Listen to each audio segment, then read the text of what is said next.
quelques textes des Écritures ce matin.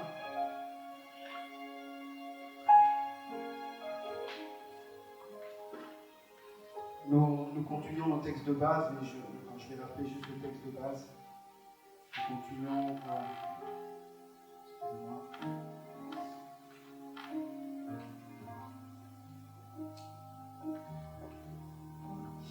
Le premier texte, c'est Matthieu chapitre 8, du verset 23 au verset 27. Donc Matthieu chapitre 8, du verset 23 au verset 27, on va le lire après. Et je vais citer les autres quelques textes que nous allons lire ce matin. Il y a également le 1 Roi au chapitre 19, du verset 1 au verset 16. Donc Matthieu chapitre 8, du verset 23 au verset 27. 1 Roi chapitre 19, du verset 1 au verset 16. Je vais rajouter quelques textes pour aujourd'hui. 2 Rois au chapitre 2. 2 Rois chapitre 2 du verset 1 au verset 18. Non, excusez-moi, c'est pas ça. C'est 2 Rois chapitre 1er. C'est 2 Rois chapitre 1er du verset 1 au verset 18.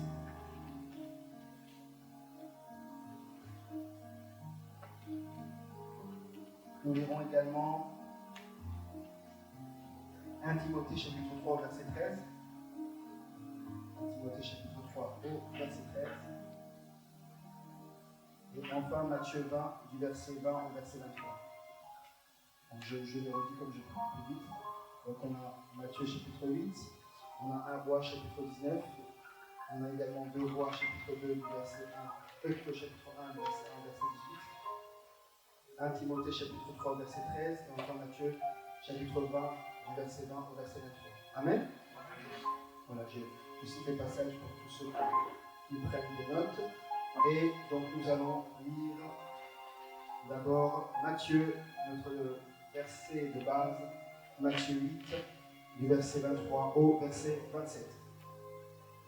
Donc il est écrit, Matthieu 8, verset 23, verset 27, il est écrit, il monta dans la barque et ses disciples le suivirent. Et voici il s'éleva sur la mer une si grande tempête que la barque était couverte par les flots. Et lui, il dormait. Est-ce qu'on peut dire et lui, il dormait? Les disciples s'étant approchés, le réveillèrent et dirent, Seigneur, sauve-nous, nous périssons. Il leur dit, pourquoi avez-vous peur, gens de peu de foi?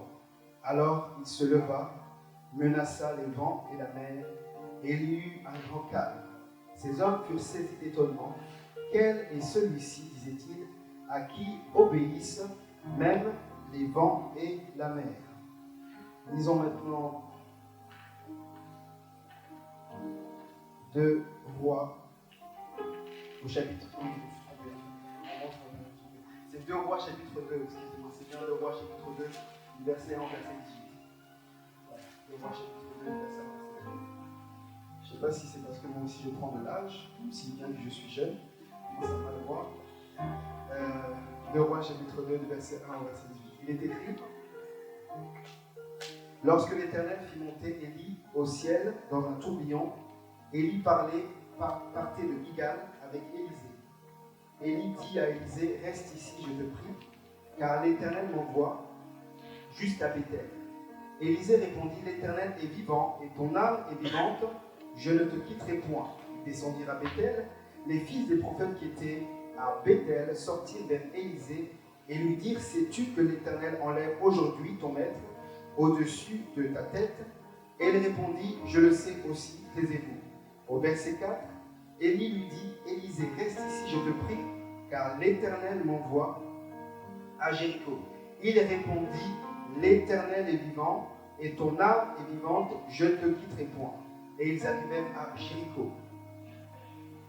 On va lire au verset 6, toujours, même chapitre. Élie lui dit, reste ici, je te prie, car l'Éternel m'envoie au journal. Il répondit, l'Éternel est vivant, et ton âme est vivante, je ne te quitterai point.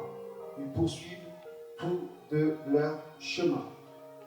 Au verset 9, la Bible dit, lorsqu'ils eurent passé, Élie dit à Élisée, demande ce que tu veux que je fasse pour toi, avant que je sois enlevé avec toi. Élisée répondit, qu'il y ait sur moi, je te prie, une double portion de ton esprit. Est-ce qu'on peut dire une double portion de ton esprit? Élie dit, tu demandes une chose difficile, mais si tu me vois pendant que je serai enlevé avec toi, cela t'arrivera ainsi. Sinon, cela ne t'arrivera pas. Comme il continuait à marcher en parlant, voici un char de feu et des chevaux de feu les séparèrent l'un et l'autre, et Élie monta au ciel dans un tourbillon. Élisée regardait et criait, mon père, char d'Israël, sa carte et sa cavalerie, et il ne le vit plus.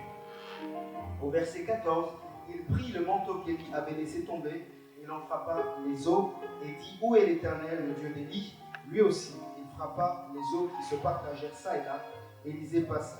Au verset 15, les fils des prophètes qui étaient à Jéricho, vis-à-vis, l'ayant vu, dirent, l'esprit d'Élie repose sur Élisée. Bon, on va s'arrêter là et on va lire, s'il vous plaît, un dernier texte qui se trouve dans l'épître de Timothée. Dans l'épître de Timothée, 1 Timothée 3 au verset 13. 1 Timothée 3 au verset 13. Il est écrit, car ceux qui remplissent convenablement leur ministère s'acquièrent un rang honorable. Est-ce qu'on peut dire rang honorable? Et une grande assurance dans la foi en Jésus-Christ. Je redis, car ceux qui remplissent convenablement leur ministère s'acquièrent un rang honorable et une grande assurance dans la foi en Jésus-Christ. Amen. Alors nous parlons actuellement du thème que nous avons intitulé « Résister au vent contraire ». Est-ce qu'on peut dire « résister au vent contraire » ? Est-ce qu'on peut dire encore « résister au vent contraire » ? Oui, nous croyons qu'au travers de ce thème, le Seigneur nous fait du bien et va continuer de nous faire du bien en ce jour. Alors nous avons parlé pendant les quelques dimanches, nous avons défini les vents contraires et nous avons mis en avant l'adversité. Est-ce qu'on peut dire l'adversité ? Nous avons dit tout simplement que dans notre parcours ici-bas sur terre, mais dans notre parcours chrétien, il y aura des moments d'adversité très fortes. Mais ici, il n'est question pas d'adversité classique humaine, mais une adversité qui prend sa source, qui puise son origine dans le domaine spirituel. Est-ce qu'on peut dire dans le domaine spirituel ? C'est-à-dire, c'est le monde des ténèbres qui décrète, qui décide que je vais frapper votre vie, que je vais mettre une situation qui a pour objectif, l'un des objectifs, déstabiliser la foi. Amen. Comme exactement ce qui s'est passé dans ces derniers jours dans l'actualité au niveau des pluies, au niveau des inondations qu'il y a eu en Belgique, en Allemagne. Il faut savoir qu'il y a des catastrophes naturelles qui sont les défaillances de la nature, mais il y a aussi des catastrophes qui sont orchestrées par le monde spirituel, qu'on appelle les esprits méchants qui sont dans les airs.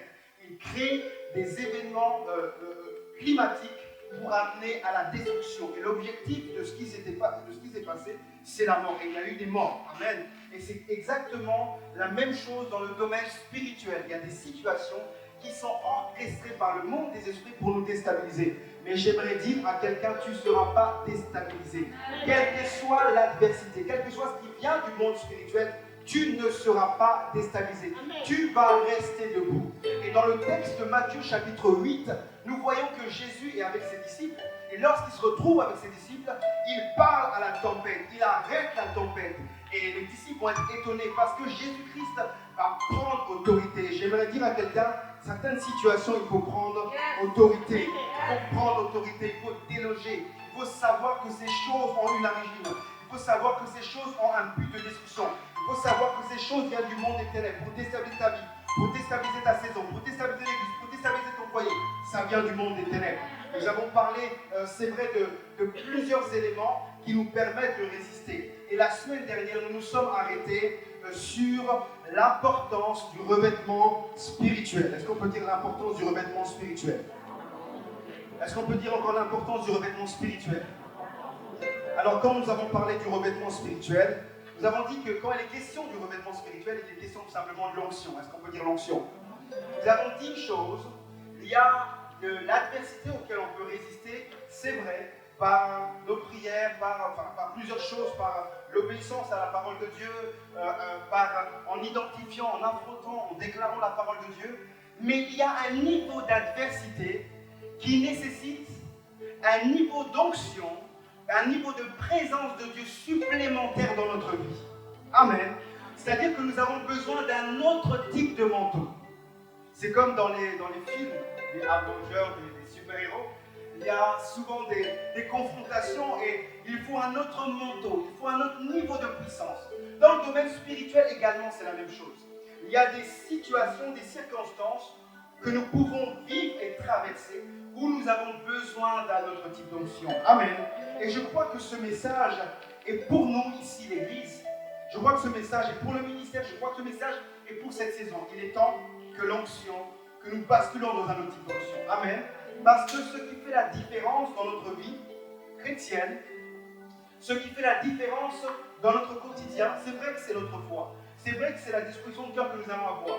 Mais il y a des moments où l'onction doit faire la différence. Amen. Parce que l'onction permet à des montagnes de tomber. Parce que l'onction permet à des situations d'être changées. À cause de la plénitude du Saint-Esprit dans votre vie, vous allez opérer différemment. Amen. Comme on discute avec l'apôtre et étant un ancien joueur professionnel, une fois on discutait sur le domaine du football et il me disait qu'il avait joué avec des joueurs professionnels qui étaient peut-être au départ, ils avaient un niveau parce que ils commençaient, ces joueurs qui avaient un niveau normal, à force de côtoyer des grands joueurs, à force de côtoyer des joueurs de qualité, ils ajustaient leur qualité. À force de côtoyer des joueurs qui avaient une certaine technique, ils devenaient également eux aussi techniques. Amen. C'est-à-dire que quand nous montons de niveau, alors nous augmentons de sphère. Notre sphère est totalement différente. Est-ce que nous sommes ensemble? Notre sphère d'efficacité, notre sphère, notre niveau est différent. Amen. C'est-à-dire quand nous montons, quand nous changeons de club, quand nous changeons d'environnement, quand nous sommes avec les corps, notre niveau est différent. Également dans le domaine spirituel, c'est la même chose. Lorsque vous montez dans l'onction, vous changez de niveau. Amen. Amen. Je ne sais pas si quelqu'un vous change de niveau. Quand vous montez dans l'intensification de la présence de Dieu, vous changez de niveau. Vous ne jouez plus dans la même cour. Vous opérez différemment. Et dans le domaine de l'adversité, il faut prendre conscience que j'ai besoin de plus d'onction.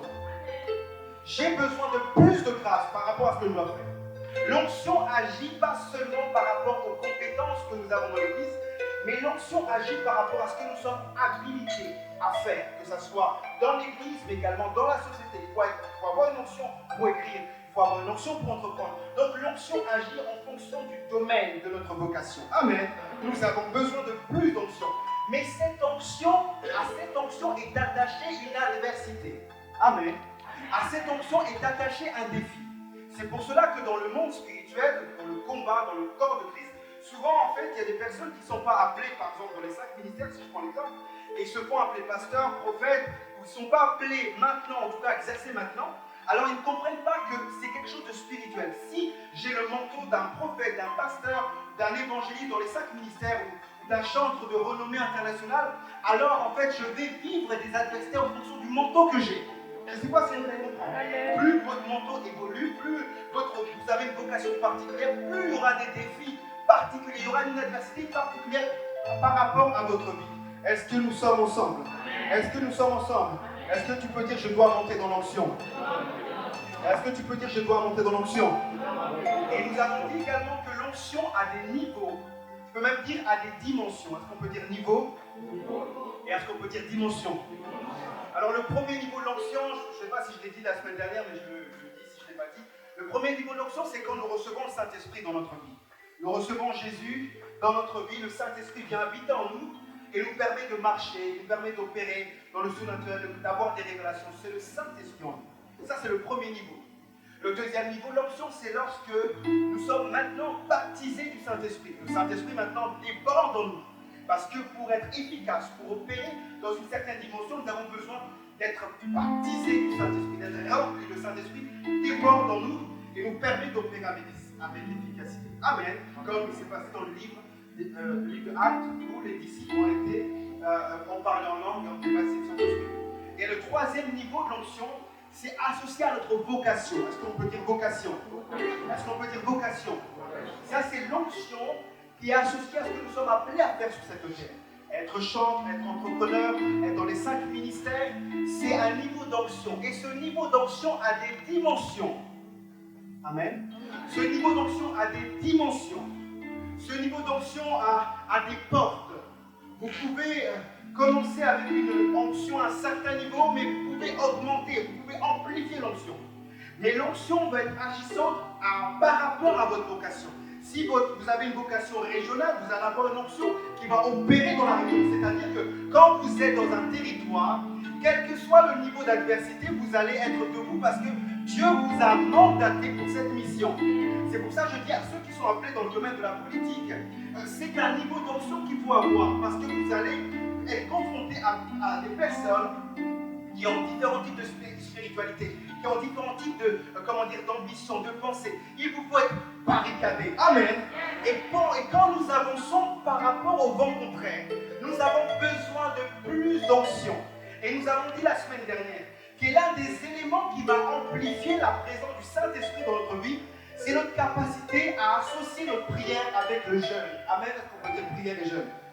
Donc quand nous prions, quand nous jeûnons, c'est-à-dire cette symbiose des deux nous permet de déplacer certaines montagnes. C'est pour ça que certaines fois, il faut prier, mais certaines fois, il faut être dans le jeûne. Est-ce qu'on peut dire il faut être dans le jeûne? Jésus leur a dit aux disciples, il y a certains démons qui partent par le jeûne des prières. Il y a certains problèmes qui partent par le jeûne et la prière. Il y a certains défis où je dois associer le jeûne et la prière. Parce que l'association des deux va permettre de faire tomber certaines forteresses. Est-ce que nous sommes ensemble? Est-ce que nous sommes ensemble? C'est l'onction qui prie le jour, mais nous avons besoin de plus d'onction. Et nous avons dit également que quand nous parlons du jeûne, nous parlons de le niveau le plus élevé de la sanctification. Amen. Mais le niveau le plus élevé de la sanctification, pourquoi? Parce que nous exerçons notre esprit. Amen. Et aujourd'hui, j'aimerais continuer dans cette pensée. J'aimerais équilibrer le message en parlant de comment prier pour être revêtu. Comment prier pour le revêtement par le service? Est-ce que nous sommes ensemble? Comment prier pour le revêtement par le service? Comment prier pour le revêtement par le service? Nous allons continuer dans la pensée du revêtement, mais je vais juste ajouter quelques éléments. Amen. Est-ce que nous sommes ensemble? Je vais juste ajouter quelques éléments sur comment en fait amplifier l'onction dans notre vie, comment amplifier la présence du Saint-Esprit dans notre vie, dans tout ce que nous faisons, mais associé au service. Amen. Associé au service. Parce que si je vous dis seulement que pour amplifier l'onction, ça sera que dans le domaine transversal, c'est-à-dire que la prière, que le jeûne, c'est vrai, c'est une réalité. Mais le message n'est pas complet. Amen. Parce que l'onction, l'onction va être déversée, déployée lorsque nous allons servir une onction supérieure. Amen. C'est-à-dire lorsque nous allons être au service, lorsque nous allons, développer nos capacités, nos habilités pour le royaume de Dieu, il y a un niveau d'onction qui tombe sur nous. Amen. Amen. Et vous allez me dire, oui, nous savons que nous pouvons servir, nous savons qu'il est important de nous servir. Mais en fait, la finalité, c'est d'avoir plus de résistance dans les différents défis de notre vie. Amen. C'est-à-dire, je comprends qu'il y a un niveau d'onction que je reçois par la prière, mais il y a un niveau d'onction que je reçois parce que je vais servir une onction supérieure. Il y a un niveau que je vais recevoir de résistance. Pourquoi nous pouvons dire que Josué est parti jusqu'au bout avec le peuple d'Israël? Parce que Josué a appris à servir auprès de Moïse. Et lorsqu'il servait auprès de Moïse, Moïse le regardait, il était là dans le combat. Moïse lui disait reste là, il était là, il était là. Et en fait, cette capacité de servir nous accorde un revêtement particulier de la résistance. Parce que ce qui fait la différence dans le peuple, dans l'église, dans notre vie chrétienne, c'est notre capacité à résister. Parce qu'il suffit qu'il y ait des vents contraires, on ne résiste pas. Mais nous voulons un peuple. Dieu t'appelle à faire partie des résistants. Dieu t'appelle à faire partie des personnes qui vont marcher avec la tête haute, mais parce qu'ils ont une onction différente. Et nous voulons opérer comme ça. Et nous voyons que Josué était comme ça. Josué a appris à servir auprès de Moïse. Il a appris à servir et il y a une onction particulière de résistance qui lui a été accordée. Amen. Quand je parle de service, je parle, c'est vrai, du service dans la vie de Dieu. Mais je parle simplement du service pour le royaume de Dieu d'une manière générale. Le service nous amènera toujours à servir une onction supérieure, l'onction qu'il y a sur quelqu'un, l'onction qu'il y a sur un homme, l'onction qu'il y a sur une femme. Comme la Bible nous déclare dans le texte que nous avons lu de 1 Roi au chapitre 2, où nous voyons que Élisée va recevoir quelque chose de la part d'Élie. Et j'aimerais nous concentrer sur le premier sujet, c'est qu'il faut apprendre à prier pour développer un cœur prêt à percevoir et à recevoir. Comment recevoir le revêtement au travers du service? Apprendre à prier pour à être disposé et à percevoir. Amen. Prier pour développer un cœur prêt à percevoir et recevoir. Prier pour développer un cœur prêt à percevoir et recevoir. Pourquoi j'insiste? Tu ne peux pas recevoir ce que tu ne perçois pas. Tu ne peux pas recevoir ce que tu ne comprends pas. Tu ne peux pas recevoir ce que tu ne vois pas. Tu ne peux pas recevoir une force supérieure si tu n'as pas compris comment ça se passe dans le monde spirituel. Et nous voyons que Élisée plutôt suivait Élie, mais parmi tous les fils des prophètes, parmi les fils de prophètes était une école qui formait les bergers, les prophètes, et ils servaient auprès d'un homme. Et en fait, parmi ces prophètes, il y en avait peut-être une cinquantaine, mais il y en avait un qui s'était distingué parce qu'il a su percevoir l'onction qui était sur Élie. Amen. Il est impossible de recevoir une onction qui va nous permettre de résister.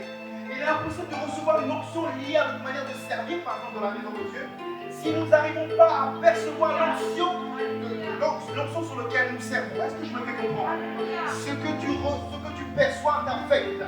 Ce que tu commences à voir t'affecte. C'est-à-dire au moment où tu es en train de servir, au moment où tu es en train d'avancer dans la maison de Dieu, tu perçois en fait qu'il y a quelque chose de différent. Il y a quelque chose qui doit m'amener plus loin. Quand la Bible nous parle que Jésus est venu, la Bible nous dit que les disciples de Jean-Baptiste, quand ils ont vu Jésus, ils disent: ah, voici l'agneau de Dieu qui ôte les péchés du monde. Alors que Jésus passait tout simplement.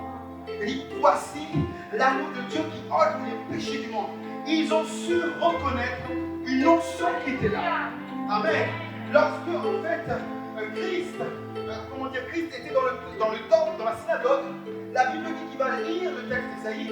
Certains vont reconnaître, certains vont percevoir, d'autres ne vont pas percevoir que celui qui était en train d'écrire, c'est celui qui était en train de lire, c'était la parole faite chair. Amen. C'était celui qui allait les amener tout simplement à être transposés dans une autre dimension. Est-ce que nous sommes ensemble? La deuxième chose pour laquelle il faut prier pour être précis et nommer ce que nous voulons recevoir.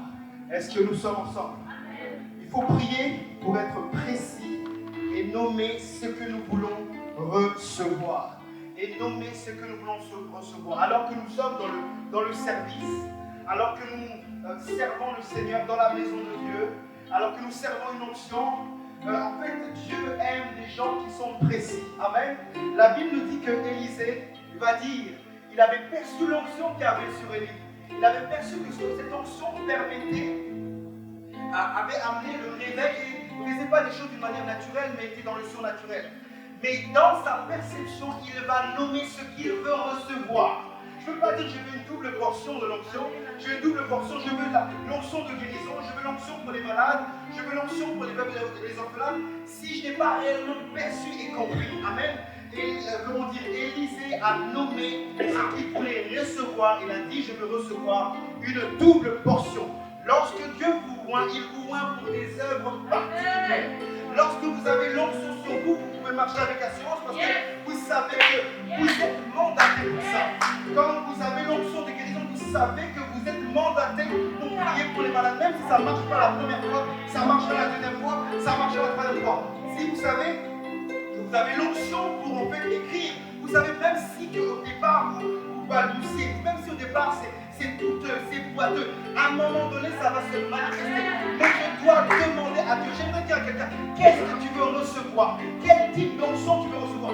Quel type d'appel tu as? Qu'est-ce que tu veux recevoir? La Bible dit, dans le psaume nous parle de prier pour avoir les extrémités l'intimité de la terre, c'est-à-dire ce que je reçois, ce que j'ai à l'intérieur de moi, je dois prier d'une manière stratégique. Je dois prier si le territoire c'est la nation, je prie pour être un prophète des nations. Si le territoire c'est je ne sais quoi, je prie pour être précis, parce que quand tu es précis, Dieu commence à t'amener d'une certaine manière, amen, à t'amener là où ta déclaration peut-être est limitée, mais commence à voir que cette personne a une vision. Mais la finalité de le nommer, la finalité d'être précis, c'est pour être encore plus fort au niveau de l'adversité. Pourquoi? Alors, si on reprend le contexte de notre histoire, amen.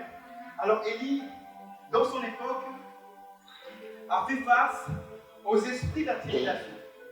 Dans son époque, a fait face à la contestation alors qu'il avait des œuvres. Donc l'intimidation, l'esprit de contestation, on peut mettre un esprit d'opposition au niveau politique, c'était son défi.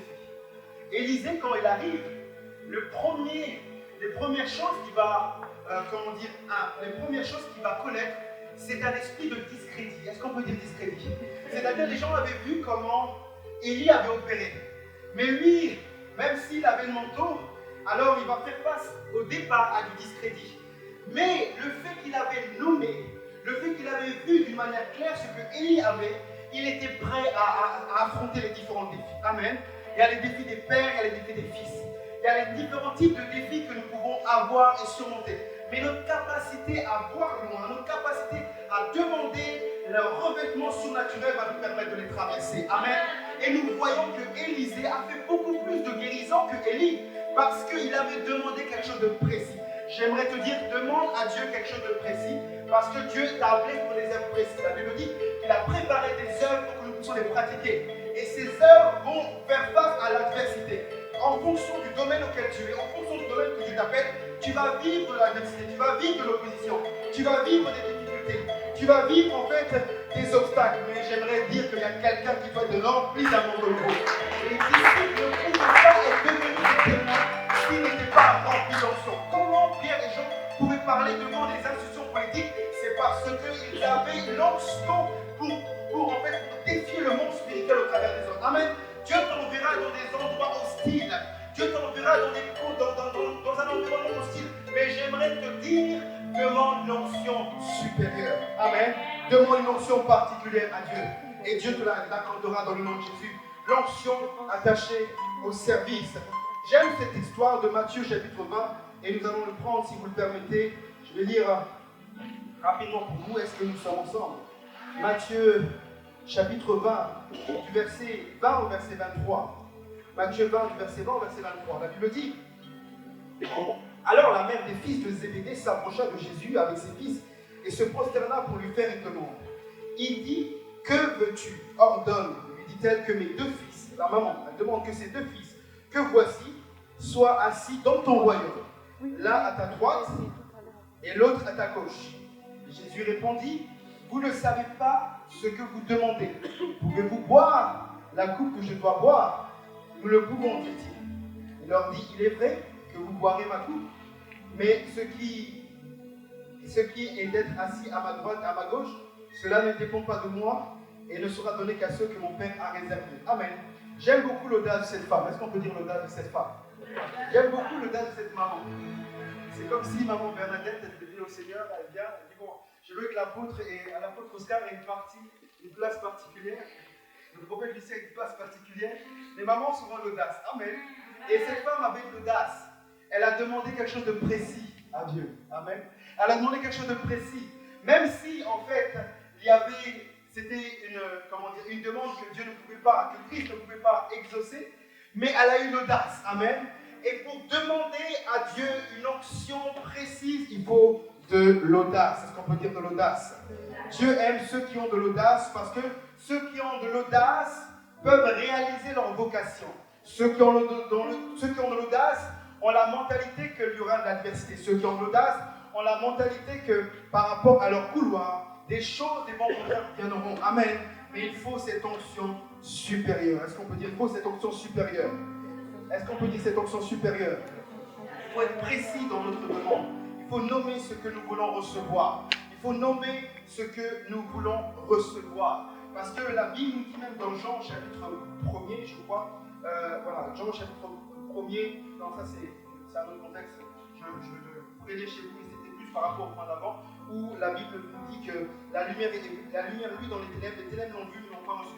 C'est ceux qui n'ont pas su percevoir tout simplement la lumière christique. Et donc, comme je disais, la mère de Jean a eu de l'audace de demander des choses précises à Dieu par rapport à sa vocation, tout comme Élisée a demandé des choses précises par rapport à sa vocation. La troisième manière dont nous devons prier, c'est prier pour développer un cœur de serviteur et endurant, quelles que soient les circonstances. Amen. Est-ce que nous sommes ensemble? Prier pour développer un cœur de serviteur endurant, quelles que soient les circonstances. Quelles que soient les circonstances, quelles que soient les situations. Développer un cœur de serviteur. Là, je parle, on est sur la prière. Je parle des manières dont nous devons prier. Parce que c'est vrai que nous recevons une onction par transfert lorsque nous servons. Il y a des choses, il y a des dons, il y a des grâces, il y a des activités qui sont communiquées. Mais là, j'essaie d'être précis pour que cette onction s'amplifie dans nos vies. C'est comme si tout le monde a accès à la même bénédiction, mais certains vont plus loin parce qu'ils vont plus loin dans leur activité avec Dieu. Certains vont plus loin parce qu'ils vont prier réellement pour recevoir quelque chose de plus solide. Certains vont être plus résistants dans les épreuves parce qu'ils vont demander quelque chose de particulier. Ils vont cibler notre prière. Ils vont cibler leur manière de prier. Et nous parlons ce matin de prier pour recevoir le revêtement particulier par rapport au service. Et ce revêtement nous amènera et nous amène à être résistants. Oui, quelqu'un doit demander un cœur de serviteur. Amen. Est-ce que nous sommes ensemble? Un cœur de serviteur. C'est dur un cœur de serviteur parce que le serviteur, on ne l'encourage pas tout le temps. Le serviteur, on ne le voit pas tout le temps. Le serviteur, on ne voit pas tout le temps ses sacrifices. Le serviteur, on ne voit pas tout le temps ce qu'il fait dans l'église. Le serviteur, on ne le reconnaît pas tout le temps en fait. Mais lorsque nous avons un cœur de serviteur, nous développons, comme l'un de mes thèmes favoris, nous développons le cœur désintéressé en fait. On apprend à servir pour le Seigneur, quelles que soient les circonstances.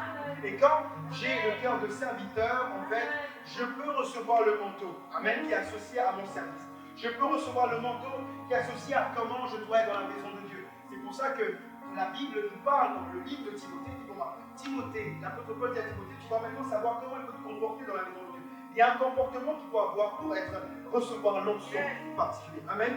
Il y a une attitude quand on parle d'avoir un cœur endurant, c'est que les choses ne sont pas faciles, c'est que les choses ne sont pas évidentes, c'est qu'on ne va pas toujours nous acclamer, nous honorer, on ne va pas toujours reconnaître ce qu'on fait, on ne va pas toujours reconnaître dans la maison de Dieu ce qu'on fait. Mais si je demande à Dieu, donne-moi un cœur de serviteur, donne-moi un cœur endurant, quelles que soient les circonstances. Donne-moi un cœur endurant comme Élisée, parce que Élisée, en fait, les gens me disent, mais pourquoi tu veux suivre le maître, en fait? Pourquoi, en fait, tu en fais trop? Pourquoi tu fais plus que les autres? Pourquoi tu veux montrer, en fait, dans l'église que c'est toi qui es le plus proche du pasteur? Pourquoi tu veux montrer, en fait, que tu fais la belle, le beau? Pourquoi tu veux montrer ça? Non, non, non. Il y a des personnes qui ont compris qu'il faut développer un cœur de serviteur. Et il y a, en fait, c'est un niveau de révélation. C'est un niveau de révélation que nous avons. C'est un niveau de compréhension que nous avons.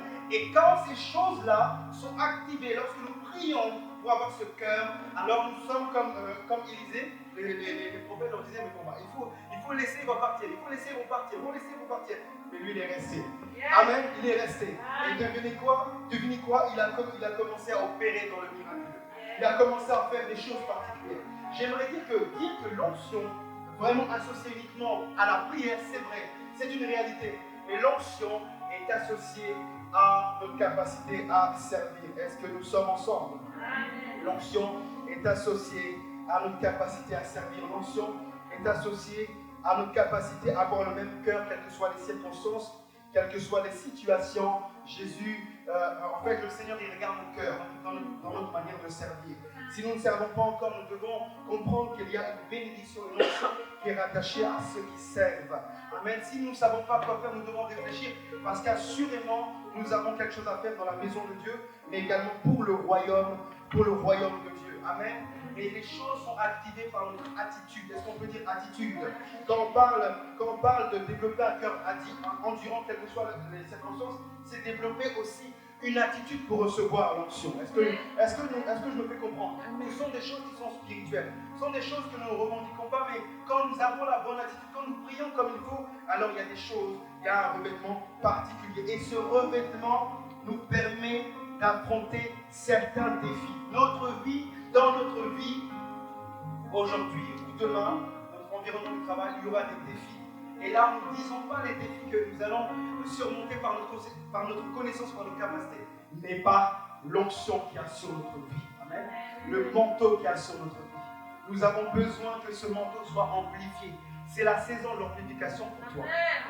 C'est la saison de l'amplification pour moi. C'est-à-dire, comment, de la même manière qu'il y a des formations, des instructions pour dire comment je dois faire pour être beaucoup plus riche, là tu dois réfléchir. Comment l'onction, le manteau qu'il y a sur moi doit augmenter? Qu'est-ce que je peux faire?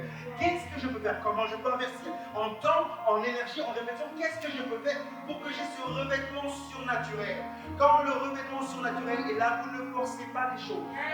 Amen. Les choses sont fluides. On voit une chose. Vous savez, Jésus, lorsqu'il prêchait, à un moment donné, les gens de son époque avaient l'habitude d'écouter les scribes, les pharisiens, des gens qui étaient très érudités, qui avaient développé l'oratoire. Et quand Jésus-Christ va parler, il va dire non, lui, il parle comme ayant une puissance sur lui. C'est-à-dire, l'onction, le revêtement qu'il y avait sur lui était différent par rapport aux autres. L'onction nous amène à vivre la différence, la distinction. La quatrième chose pour laquelle il faut prier, est-ce que nous sommes ensemble? Les hommes et les femmes de prière doivent se lever ce matin d'une manière particulière. Les hommes et les femmes doivent se lever pour prier d'une manière précise, stratégique dans ton domaine. Il y a un domaine sur lequel il faut prier. C'est prier pour développer un esprit de diligence. Un esprit de diligence, un esprit de diligence, un esprit d'excellence, un esprit de diligence. Ce que je fais, je veux le faire avec diligence. Ce que je fais, je veux le faire avec précision. Ce que je fais, je veux le faire avec excellence. Si je dois parfaire mon vocabulaire, je dois le parfaire. Si je dois parfaire ma manière de chanter, je dois le parfaire. Si je dois faire d'autres formations, je dois les faire. Dieu, en fait, va avoir la manière, la disposition avec laquelle nous le servons. Et nous devons servir dans la maison de Dieu en recherchant l'excellence, la diligence, la précision. Dieu, lorsqu'il bâtit les temples, il bâtit même au niveau des maîtres, des précisions, parce que Dieu est un Dieu d'excellence. Nous aspirons à l'excellence, nous développons l'excellence. Je disais à quelqu'un qui doit opérer dans les affaires dernièrement, je dis que si ton environnement est fait que de personnes qui n'ont pas la même vision que toi, qui ne peuvent pas t'amener vers le haut, tu vas toujours rester au même niveau et les prophéties vont passer des années. Oh, tu seras riche, oh, tu vas opérer, les prophéties vont rester des années. Mais si tu commences à opérer à ta table avec des personnes qui voient loin, qui sont excellents, qui commencent à brasser beaucoup d'argent, qui brassent à niveau d'excellence, tu vas même avoir honte. Tu vas comprendre que tu as perdu du temps. Il faut prier pour développer un esprit d'excellence, un esprit de diligence. Pourquoi? La Bible nous dit quoi? Dans 1 Timothée que nous avons lu au départ. Ceux qui remplissent convenablement leur ministère s'acquièrent un rang honorable. C'est-à-dire ceux qui exercent, qui servent, qui désirent servir avec excellence, avec passion, Dieu leur accorde un rang honorable.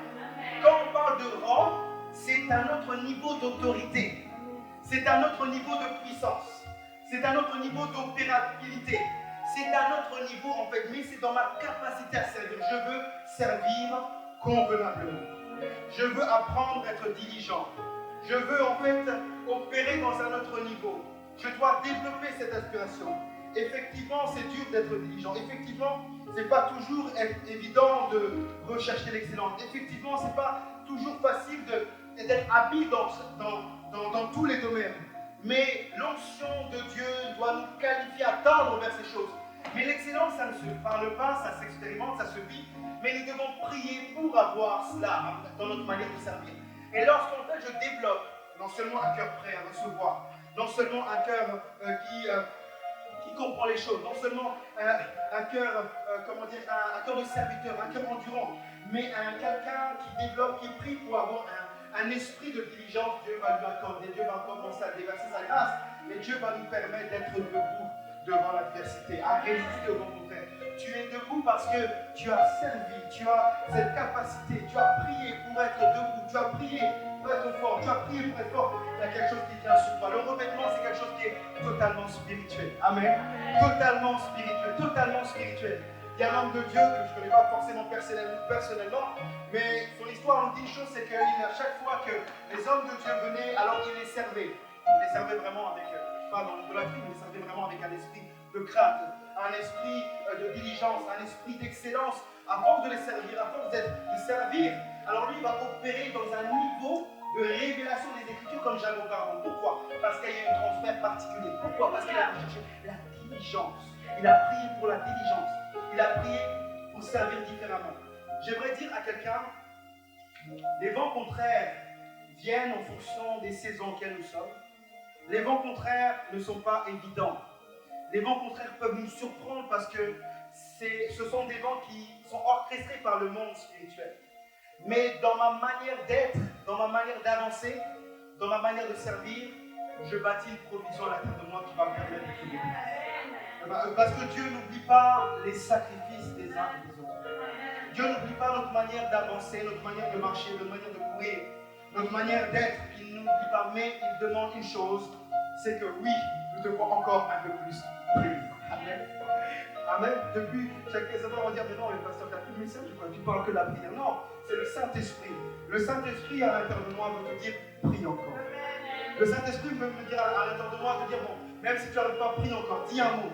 Parce que ta prière, Dieu va entendre ta prière pour te déverser quelque chose de nouveau. Il y a le revêtement, quand on parle du revêtement par la prière, comme on a vu la semaine dernière, c'est la position où nous sommes à genoux et cette position, l'image d'être à genoux, c'est la position d'humiliation, d'humilité où nous laissons Dieu seul nous conduire, seul nous permettre d'avancer, seul nous permettre de nous diriger, résister au vent contraire par le revêtement surnaturel, mais nous devons prier pour recevoir l'onction attachée à notre nom de servir. Est-ce que nous sommes ensemble? Nous devons prier pour recevoir une onction particulière. L'onction de Dieu nous distinguera, l'onction de Dieu nous fortifiera, l'onction de Dieu nous permettra de développer ce caractère résistant. L'onction nous permettra de déplacer certaines montagnes. Tu vas juste avancer et tu vas voir que les choses vont changer. C'est l'onction de Dieu. Tu dois prier pour l'onction. Tu dois prier que cette présence du Seigneur puisse s'intensifier dans nos vies, puisse s'intensifier dans l'Église. Parce que quelqu'un ici, lorsqu'il vient et qu'il commence à toucher, ce n'est pas par l'oratoire, ce n'est pas par le bon français, c'est par l'onction du Saint-Esprit. Quelqu'un peut même venir avant le culte, c'est par l'onction du Saint-Esprit. La présence du Saint-Esprit fait toujours la différence. Dans le domaine des affaires, dans le domaine des relations, des familles, de différents domaines, c'est l'onction. Nous avons besoin de plus de cette onction-là pour avancer, pour dominer, pour étendre le territoire. Il y a un niveau d'onction pour la ville, il y a un niveau d'onction pour la région, il y a un niveau d'onction pour la nation, il y a un niveau d'onction pour les nations. Amen. Amen. Est-ce que nous sommes ensemble? Est-ce que nous comprenons ce matin? Est-ce que nous comprenons ce qui bloque le cœur de Dieu? Est-ce que nous comprenons que Dieu nous fait plus loin? Est-ce que nous comprenons que Dieu nous amène plus loin? Et nous devons plus avec le Seigneur, plus de lui. Pas de capacité naturelle, pas de capacité intellectuelle, mais plus de sa présence. Alors nous voulons prier ce matin d'une manière particulière pour dire, Seigneur, dans ce domaine-là, dans le domaine de ce travail, dans ce projet, j'ai besoin de ton onction. Je veux résister aux vents contraires qui sont peut-être là, mais